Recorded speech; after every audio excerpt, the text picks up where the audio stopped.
Hello, everyone. It's Shane Kanto, your Wasteland Reviewer. Welcome to Lost in the Wasteland, my weekly interview show where I bring a guest on and we get to get a little bit about their perspective on movies. And this week we have Rowan here, a new writer at SiftPop. So, Rowan, how's it going? Great, happy to be here, Shane. It's an honor, truly. Awesome. Glad to have you. And go ahead and shamelessly plug whatever you'd like to shamelessly plug movie related. So as Shane mentioned, I do write for SiftPop. I am their newest writer, loving it so far. I also have my own film website where I just basically write whenever I want, whatever I want. That's called The Lenient Critic. It's at thelenientcritic.com. That's LENIENT critic.com. And later this month, I'm going to launch my own podcast about that's just basically summarizing what I do for that week with a guest. So I guess just be on the lookout for that. It's going to be called The Lenient Critic. Looking forward to that. I am also a filmmaker. I do make my own films. I'm currently going to college for film. And my YouTube channel, which I wish I could change the name, but also I really love the logo that I made for it. That's in front of all my stuff, so I can't really change it now. That's called The Screen Avenger. So if you search The Screen Avenger on YouTube, you're going to come up with my channel first, and then every video after that is going to be Avengers related, none of my stuff. But my profile picture is me standing majestically on a beach with my sunglasses and my bowler hat. So be on the lookout for that. In the last 3 or 4 years, every film that I've made has been set in one universe, and I've been sort of building upon that with characters crossing over, introducing new ones. I'm actually looking to wrap that up now because I want to make new things. But that's called the Jethro Verse, and it's at this point, almost 20 hours of narrative video content. Shorts, series, films, whatever is your bread and butter, I have some of that there. So if you want to check that out, I would really appreciate it. It's a big help. I write for my local newspaper back home in Massachusetts, but I guess that unless you live there, it wouldn't really work to plug it too well.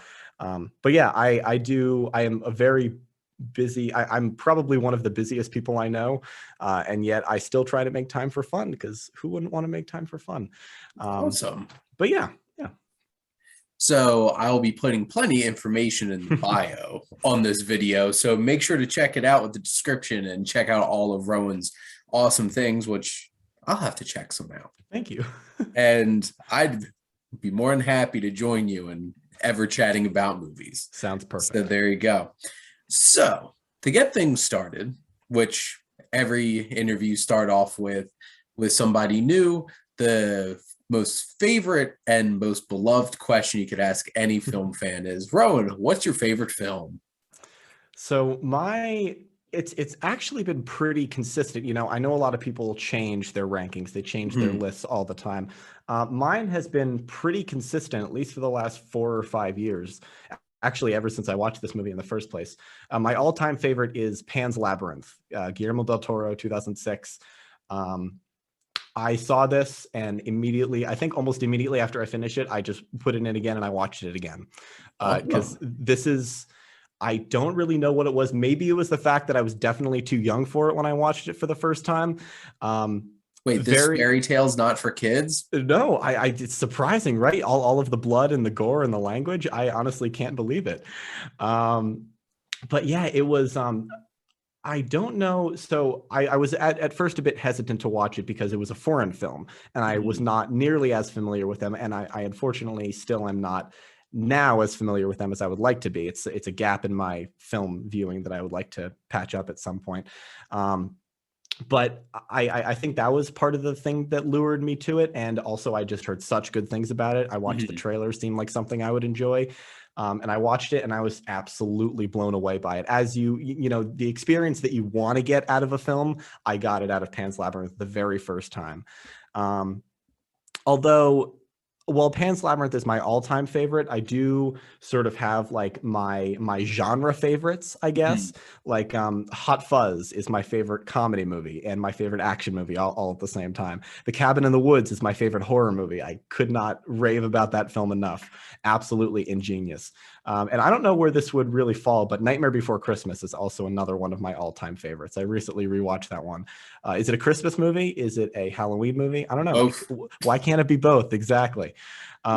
So yeah, well, I usually try to put part of my philosophy in watching movies is I know for a fact that there's going to be at least one thing in the movie that I end up liking. Like even if it's the worst movie in the world, there is something I can admire about it. Like, I mean, that person, whoever created it, those people, they made a movie. I can really respect that. I can respect the time, the work, even if it turns out to be even if it's a completely unpleasant experience, like Home Sweet Home Alone, which I watched when it came out on Disney Plus.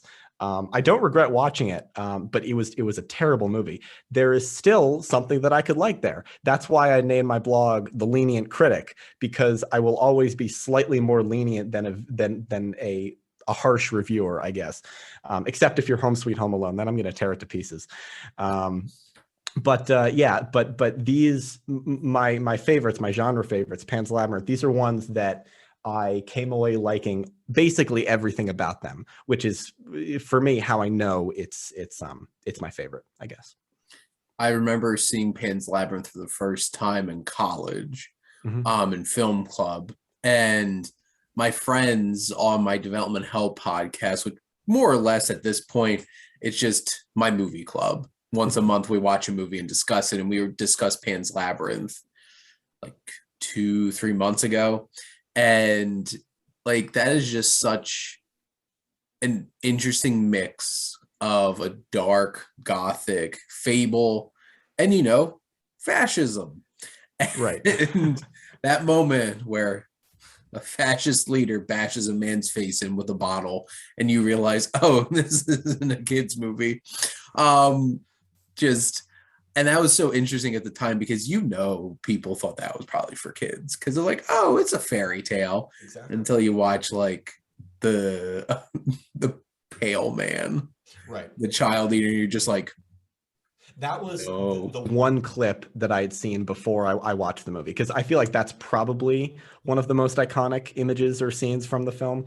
And like when I was younger and I would watch, and I wasn't allowed to watch R-rated movies, so I'd watch monster compilations on YouTube. They would always have they would always throw the pale man in there occasionally. But I just love everything about that film, from the look, the aesthetic, and just the commitment behind the scenes. Even like Doug Jones, who played the Fawn, he learned a lot of Spanish so he could mouth along the lines that would eventually be dubbed over, which, I mean, like you are not going to find too many actors, especially ones that dress up in the creature suits with all the prosthetics. You are not going to find that many actors that are that committed to a role. And just the fact that he would be willing to do that for Del Toro was really something admirable. And it really, I think it really elevates the character. Because, there are many other probably easier routes that they could have gone down there that way, but just the sheer amount of commitment, I can really respect that as well. And then he finally let him actually speak for himself. Exactly. Hellboy 2. There you go. Yeah. Now, taking it way back, Rowan, what's your earliest memory of going to the movies? So my earliest memory, it's really difficult to pinpoint exactly like the first time I remember stepping into a theater and watching something. However, I do have some known facts about myself that from when I was younger. I don't really remember them too well, but my parents do. I know for a fact that the first movie I ever saw in a theater was Cars in 2006. My mom used to keep scrapbooks where she would keep physical photos and just assorted objects, and she still has the ticket that I had from Cars, so that's how I know for sure. But my most prominent memories of going to the theater are going to my local independent theater, the Chatham Orpheum Theater in Chatham, Massachusetts. I worked there before I left for college. Amazing place. And the Wellfleet Drive-In, which is also on Cape Cod, where I lived in Massachusetts. going to the drive-in. I don't know if you've ever been to a drive-through, a drive-in, not a drive-through, drive-in, Shane, but it's such an incredible experience. I try to go at least once a summer. I went a couple of times last summer. But I think I started going to the movies a lot. I think this is what I'll really nail down. I started going to the movies a lot more than the average person, I guess, in 2014 or 15. And the earliest memory I have of really having a burning desire to go to the theater was when Captain America: The Winter Soldier came out in 2014. The Chatham Orpheum Theater had just reopened the year before, and so they were showing like all of the big movies, all the Marvel movies, all the Star Wars hadn't restarted yet, but they would eventually show all of the big Star Wars movies. And I really wanted to go see Captain America: The Winter Soldier because I feel like I was getting old enough to watch Marvel movies.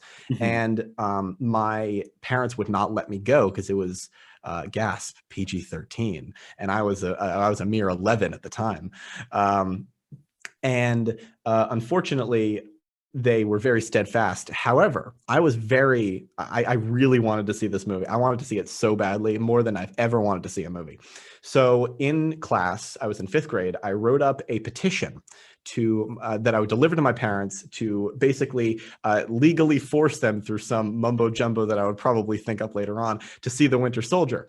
And I passed it around, and I had all of my friends sign it. I had no idea what it was, but I had seen, petitions in movies and in shows, and I was like, well, if I get this is legally binding. They will have to let me see this movie. So I got all of my friends to sign it. I drew a weird self-portrait of myself on it, giving the thumbs up. I put me before I see the movie, me if I get to see the movie, thumbs up, and then next to it I drew me if I don't get to see the movie, and I'm hanging my head. I'm very sad. And I delivered it to my parents, and they were very surprised, to say the least. And I don't remember the politics that ensued after that, but I did eventually get to see that movie in theater. So something definitely worked there. And I knew that now that I had won this battle and I got to see this movie, the world was my oyster. I could see any movie I wanted. And then I found out that there are movies that are rated R that I legally couldn't see, because my parents definitely wouldn't take me to those just yet. But yeah, so and since then, I've loved going to the movies. Typical film person story. Love going to the movies. And it was something I missed very much during the first year or so of the pandemic. Just being in a theater and seeing the film live on the big screen. I know I'm getting ahead of myself with the questions here. Yeah. But just seeing it's unlike anything else that I've ever experienced. So I got to experience my first drive-in during COVID because New Jersey was pretty strict in terms of things, and my now fiance is immunocompromised, so I didn't really do anything until I got vaccinated. And I went to see Unhinged at the Delsey Drive-In in Delsey, New Jersey, in Franklinville, New Jersey, or Vineland, and seeing Russell Crowe just being angry driver. I also saw Tenet at a drive-in at the Navy Yard in Philadelphia. It was 3 shipping containers piled up on top of each other with a screen, and I'm like, I never thought this is how I'd see Tenet. Right. And Christopher Nolan's probably dead inside somewhere. Yeah. Knowing that I was watching his movie on the side of a shipping container. And it's interesting with the Marvel movies too, because I was 17 when Iron Man came out. So like at that point, like my mom had been showing me action movies, like rated R action movies, since I was like 10. So I'm like, I didn't really have any problems going to see the Marvel movies and stuff like that. But I remember seeing The Incredible Hulk was the first one I actually saw in a theater. And looking back now, feeling pretty disappointed by that. Yeah.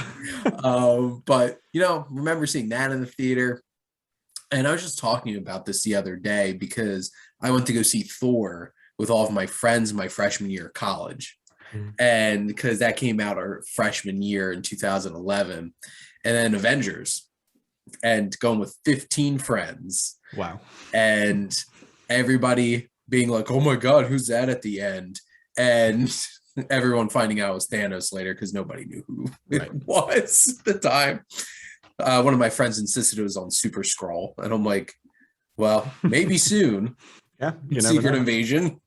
But I know you talked a little bit about some of your genre favorites, but Rowan, what is your favorite genre? Well, I'm a big nerd, like a huge nerd. So science, I would say science fiction is my all-time. However, in the last few years, I've gotten more and more attached to horror. I don't know why. I think it's the fact that I've gotten older and I've been able to watch more mature movies that my parents knew about before they knew. Of course, I was watching all the rated R movies I could lay my hands on without them knowing. Mom and Dad, if you're listening to this, you already knew that. Yeah, I think there's something about horror that I don't necessarily enjoy being scared. I think I'm more attracted to the incredibly unique ideas that the horror genre has offered us, especially in the last few years. We're in sort of like a new horror renaissance, I think. And yeah, I think my mind immediately goes to Ready or Not, which came out in 2019. Such an amazing idea, great movie. I didn't see it until it was on HBO Max a while afterward, or I guess it was just HBO back then. But yeah, it was just the fact that they just keep cranking these out and they somehow defy expectations over and over again. Of course, with every amazing horror movie, there's another Halloween sequel, or there's another, I am searching for a horror franchise that's still going that I watch, but I can't really think of anymore. And I think that's a testament to how unique and amazing the ideas are. And I have been going back to some of the classics as well. I recently watched the first Hellraiser, and I'm watching the first few sequels. But I just the fact that it's so interesting to see where where the horror filmmakers working today, how they were inspired back in the day, and what movies they watched and where they sort of got some of their inspiration. And as a filmmaker myself, I'm always looking for inspiration myself, and watching the classics and watching the new films, which are going to be my classics, are definitely is definitely a good place to start. So horror, I would say horror is rapidly climbing my genre, the genre ladder right now. It's interesting because I've definitely watched a lot more horror the past few years, and I'm definitely not going to go out and say that it's becoming one of my favorite genres, but like it's definitely something that I watch a lot more, especially writing for a scare magazine. I wind up watching a lot of different horror films, and you have the A24s of the world that really challenge you in terms of being a viewer and what they can do with horror and what horror really means, because it doesn't just have to be a bunch of jump scares. And you have trash like The Bye-Bye Man. I didn't see it. I'm glad. I heard it was terrible. Another Doug Jones performance, funnily enough. Yes. Unfortunately. Basically, you need somebody to look like a creepy monster. Doug Jones got you. Yeah. Now, obviously, there's a lot of different kinds of filmmakers. Obviously, you're a filmmaker. So, who's your favorite filmmaker? Not to sound like a typical, quote unquote film bro here. I'm not going to say Tarantino. Don't worry, Tarantino's cool and all. But it's hard to choose between some of the big directors now: Taika Waititi, Edgar Wright, Rian Johnson. They have made some of my favorite movies. I know not a lot of them popped up on my on my favorites list, but Jojo Rabbit. Rian Johnson's Knives Out and Last Jedi. Honestly, I love Last Jedi unapologetically. And like every Edgar Wright movie, they are just so fantastic. They're all so unique. Going back to my love of unique horror movies, I think uniqueness is something I think that really makes me love a movie. And Taika Waititi, Edgar Wright, Rian Johnson, they are unique in in everything they make, honestly. I mean, Last Night in Soho wasn't Edgar Wright's best, but it was pretty, you know, it was pretty, at least it was separate from everything that he's ever done. He is trying something new, and in my opinion, it paid off. You know, and of course, it's hard to really dislike much that Spielberg, Tarantino, and Guillermo del Toro make. I have not seen as many as I would like in many of them. I mean, they all pop up many times on my best of all time film list. But I would say Taika, Edgar, and Ryan are my favorites just because of their very distinctive style. I mean, Spielberg has really made everything. Yeah. And you know, Tarantino is honestly like a genre all on his own, and Del Toro made Pan's Labyrinth, but I just am not as in love with them as I am with Taika, Edgar, and Ryan. Yeah, I know. This has been a very interesting year for Edgar Wright with the Sparks Brothers documentary too, which I loved. Made me like, now I listen to Sparks, and then like I'm a huge fan of Taika Waititi, and I remember watching What We Do in the Shadows for the first time and just being like, and watching Flight of the Conchords, and just that his voice is my frequency.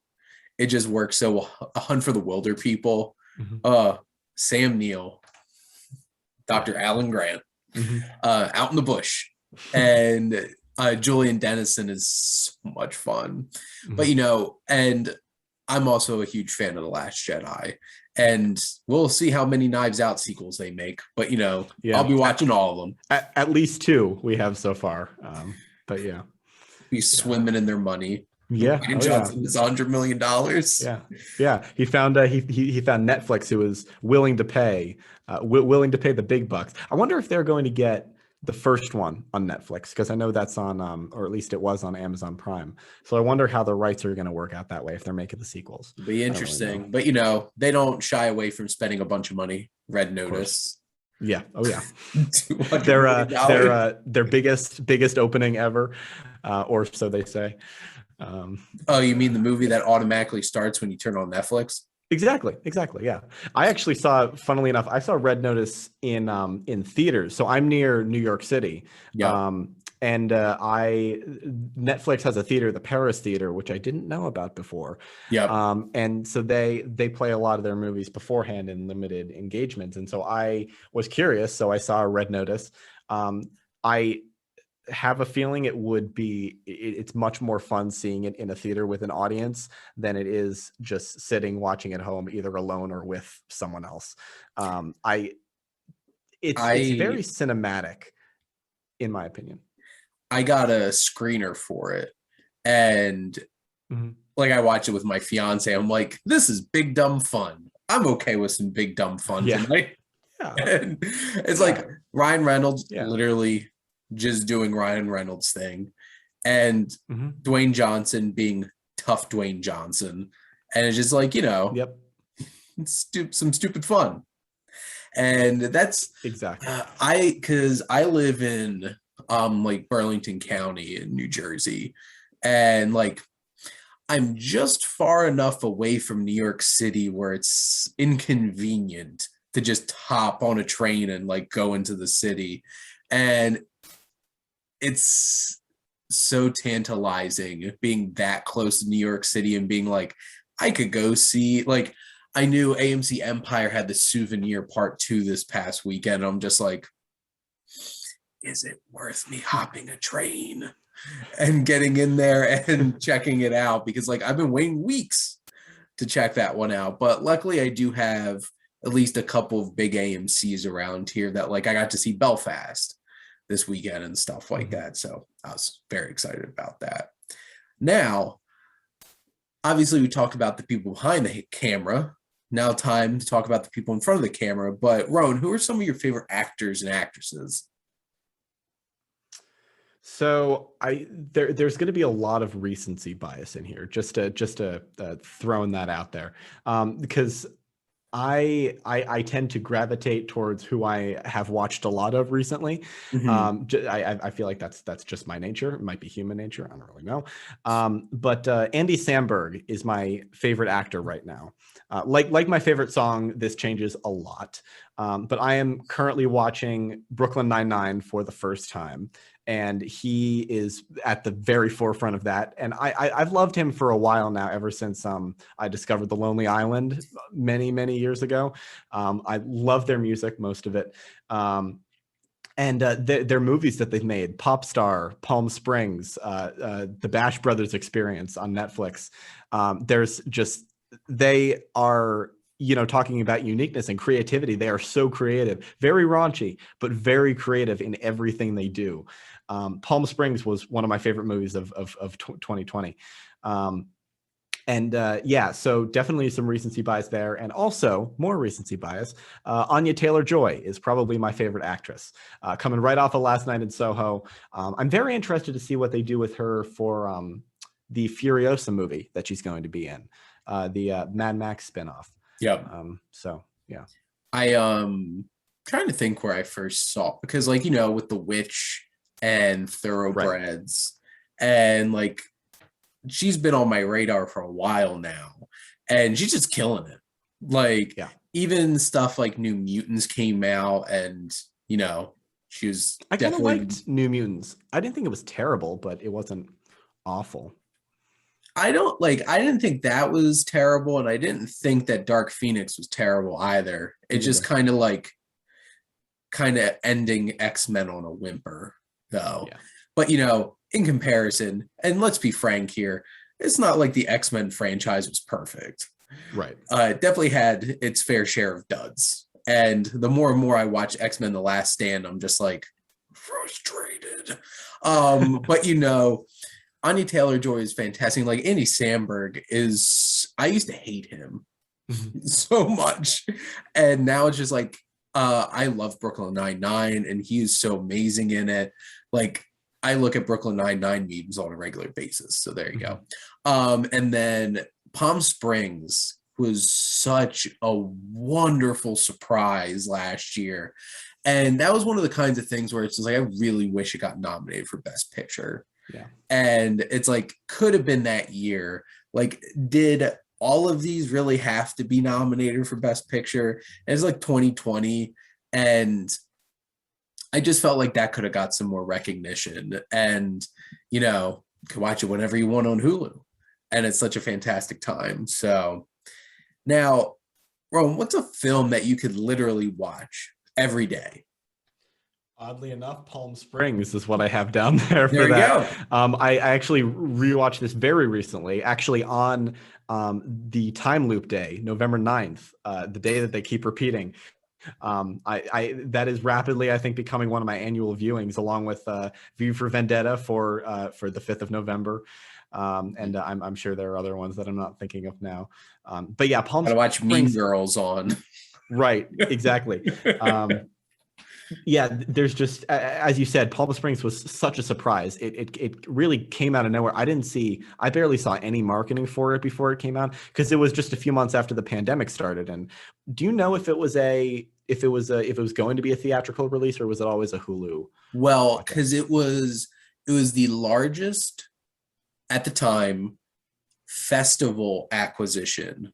Interesting. Hulu bought it after its debut at one of the festivals. So, like, obviously, I think somebody at some point was hoping to buy it and put it into theaters. But, a lot of the streaming services, and, Hulu has that Disney money. Of course. So they're just like, mine. And, like, Coda, that came out this year, was just broke Palm Springs record. And, Apple has that Apple money. Exactly. Unlimited cash flows. Yeah. I have a master's in accounting, so like I talk about business a lot, and it's very interesting thinking about the business side of things. And it's just like, when you're Apple and you just have infinite cash, you could just like, that's mine now. Yeah. Amazon, that Jeff Bezos money, it's mine now. So that's the interesting thing. And yeah, I would have loved to watch Palm Springs in the theater, but that was so wonderful because, during COVID, I got to see a lot more small films that I don't know if I would have been able to watch or would have seen or ever would have been on my radar. But something like Palm Springs was just so nice to be like, this is like a wonderful Hollywood movie. And I got to watch this in my home during all this nonsense and just have an absolute blast. So I could definitely see why. And like, there's just an energy about it, so much fun about it. I could definitely see why you would pick that to be something that you would want to watch every day. Yeah. And it's fitting because they live the same day every day. Yeah, and it just makes me feel so happy because, you know, I mean, it does fulfill the typical, you know, first, second, and third act structure that a lot of hardcore film fans have come to expect, but it does it in such a fresh and fun way and makes full use of the absolute talent in front of and behind the camera. It's just absolutely fantastic. Yeah. Now, Rowan, what's a film that you feel connected to because it relates to another interest of yours? So I'm gonna cheat a little bit here, and I'm going to go Watchmen from 2009. Not a terrible movie. I actually quite like it. Especially compared to other Zack Snyder movies. I was a big fan of the source material, especially the 2019 miniseries. It's my favorite miniseries of all time. And the interests that it connects closely with are two interests, actually: comic books and alternate histories. Not only because it is adapted from a comic book, but also comics are, especially of the extended cut, a big part of the plot. Yeah. And alternate histories, I've always been just absolutely fascinated by. It's just so interesting imagining what could have been, fake documentaries that map out like what if this one event was changed, you know, like what if, like Disney Plus, like the Disney Plus series, you know, what if this one little thing was different in the Marvel universe?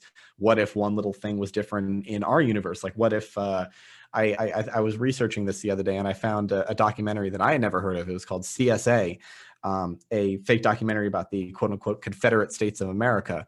So Lincoln is captured during the Civil War, and that turns the entire tide of the conflict. And the South becomes its own country, and it all spirals very much out of control. Sort of like a tame version of the show that Benioff and Weiss were going to make after Game of Thrones that there was a big uproar about. I think it was called Confederate. Alternate histories are just, I can't really explain what it is about them. They're so interesting to me.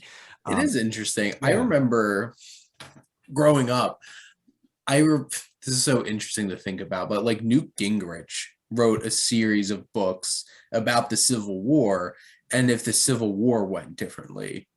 And I thought that was interesting reading that when I was growing up.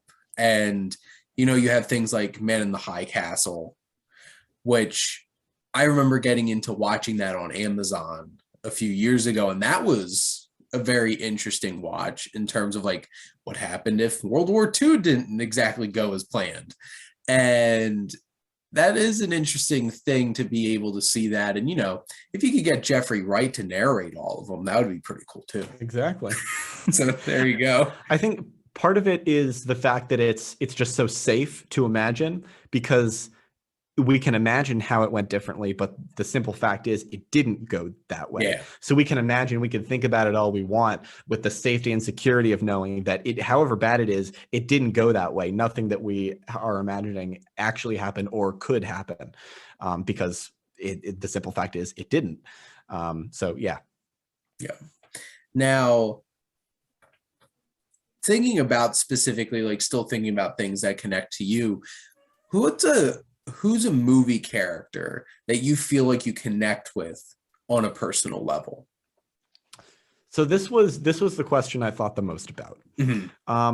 Because when I'm watching a movie, I'm usually not thinking about this sort of thing. This is more like if a movie really sticks with me, this is a question that might come up in the reflection afterward. So I'm really going to stretch this a little bit, and I am going to say the character of Tommy Wiseau in The Disaster Artist on a very basic level. I can relate to his absolute desire and drive to make a movie, just doing it whatever the cost. However, I saw the movie before I read the book. Actually, I don't know if you've read the book, Yeah. Shane. And I love the book. I read it this past summer. I love it so much. And the book and the movie, they're very different. But the fact that it's a true story still boggles my mind, and that sort of thing actually happened. So I wouldn't go that far in comparing me and Tommy. Like, my shoots and films have never been, and hopefully will never be, quite as chaotic as the production of The Room. I doubt that happens, very often. But just to his, that's what drives him throughout the entire story, and that's what, from what we know from real life, that's what he wanted to do. He had all this money. And I think even if he didn't have all that money, he still just really wanted to make a movie, and he would have done it anyway. He would have gone to any lengths. And I don't know if I would go to any lengths. I do have a line. But I just love movie making, and it's what I want to do in the future. And even if that's not the field I go into, I'm still going to want to do something along those lines, even if it's just personally me filming something on my camera with my friends, Like, make a real Hollywood movie. Right. It's like, looks like why don't we just shoot in the alley? Toss a football around. I remember seeing The Disaster Artist in theaters and just laughing so much. God, and also being so shocked by the decent amount of heart that was in it. Because like you said, there is an actual passion there. Misguided. Right. But very much so. There's a passion, though. Now, what's a film that you love that you think would surprise people to find out? Well, this is the one that whenever I mention it, everyone goes, "What? You like that movie?" Nobody likes that movie. And that is Cars 2. I really like Cars 2. I think I might like it better than the first one. Now, Cars 3 is absolute trash in my opinion. But Cars 2 is the acme of not Pixar movies, but the Cars franchise. They go just the first Cars is good, but they're stuck in the small town the whole time. Why not go global? Why not go all around the world? Why not bring in British secret agents? Why not go to Italy and meet the most stereotypical Italian car family you will ever meet? Why not have a big evil villain plot? Why not? Cars 2 will give you all of that and more. And it's not a great movie objectively. However, I will defend that movie to the ends of the earth and to the day I die. Yeah. Are you excited for Cars on the Road? Absolutely. Yes. Just based on the concept art and the picture of Mater that was on the banner alone, just the fact that it's happening. Honestly, Owen Wilson and Larry the Cable Guy anything that they're in that's Cars related, anything Cars related. Honestly, like I don't know if you saw after the first one came out, I think it was the Mater shorts, Mater and the Ghost Light. All of those little ones, so adorable, so great. And basically anything that takes place in the Cars universe except Cars 3, I will eat up and absolutely love. Gonna enjoy some Tow Mater. I watching the Disney Plus Day featurette, and when Pete Docter's like, and to introduce our new Cars project, Larry the Cable Guy. Just like, oh my God. I watched He's still with the franchise. I watched a lot of blue collar comedy tour growing up. So there you go. Watching that on a Sunday on Comedy Central. Now, my last question for you is, what do you love most about movies? I think aside from the endless amounts of unique story ideas, which I've mentioned a couple of times, when you're talking about the movies, they make literally thousands upon thousands per year at this point. Not back in the day, but now, with the wealth of technology that's available, especially if we're talking about student films, especially if we're talking about just amateur stuff, maybe even, I'm not going to say millions, but pushing that. There's something for everyone. Honestly, when you're talking about an audience, every movie, there is something for everyone. It might be indulgences, it might be thrills, it might be scares, it might be laughs. Sometimes all those things come all at once, and it's glorious, except when it's not. But anything you could hope to get out of a movie, there's at least one movie out there that will give you exactly what you want. Mine is Pan's Labyrinth. It gives me, it scratches every itch, it pushes every button. Like, even if you hate movies, there are movies for you. I guarantee you there is a movie out there that you will enjoy. I also love the fact that not everyone is going to like everything, and that inspires conversation and debate. Hence the fact that I love talking about movies. Good movies, bad movies, anything. Discussions about film are just the absolute best, which is, why I love podcasting and writing. Yeah. And just getting my thoughts out there. And I know there are a lot of people out there that do. Yeah, that's really, and as I mentioned earlier, just being in a theater, watching a movie on the big screen, even if people are being rude and talking around you and like being on their phones, it's still such a magical experience. And watching on your computer, watching on a TV is fine, but it's for me at least, it's never going to compare to watching something in the theater. Especially when you're watching Dune and having two infants crying the entire movie. Because that was my Dune experience. Right, yeah. I am shamed. Denis Villeneuve, please don't come to my house. I did not get a chance to see Dune in theaters. I watched it day one on HBO Max, actually, because I just couldn't get to a theater. But I know I'm near New York City. I would love to go and see it in IMAX. I've heard it's absolutely fantastic. Yeah, unfortunately, and I didn't see Tenet in a theater either. Christopher Nolan would bristle. The two times I've watched it, it's been in a room of some sort that is not a movie theater. Yeah. Yeah. It's interesting because Dune was the only Warner Brothers film that I did see in the theater this year. Every other one I just watched on HBO Max, and I was going to watch Dune on HBO Max, except my friend really, really wanted to go see it in the theater, and I'm like, I'm not going to say no to him. Right. So I watched The French Dispatch and then Dune in this back-to-back, which was lovely, lovely Saturday. I think I saw most of the, like you, I saw most of the Warner Bros. 2021 releases on HBO Max. But I think the only ones I saw in theaters were In the Heights. I watched it on HBO Max first and saw it in theaters on a couple of times. Incredible film. The Suicide Squad I saw twice in theaters. And as we're sort of coming towards The Matrix, I am certainly going to want to see that in a theater, like, especially because, like, December 2021 is just packed, absolutely packed. I was just looking at just Christmas week, and I'm just like, so many things. I know. Catching up on a lot of things.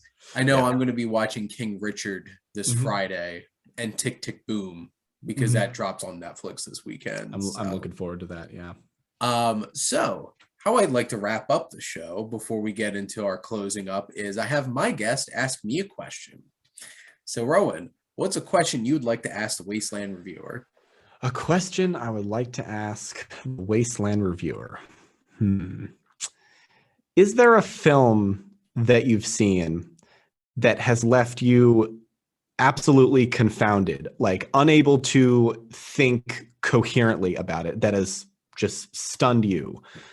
That has, I guess, that has surprised you so much that you literally, maybe you leave, or if you watched it at home, you turn it off and you just, even even after you turn it off, you walk away, you can't stop thinking about it. This is something that infiltrates your mind for days, hours, maybe even weeks on end.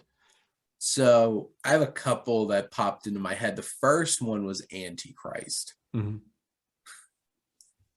remember watching that for the first time. And have you seen Antichrist?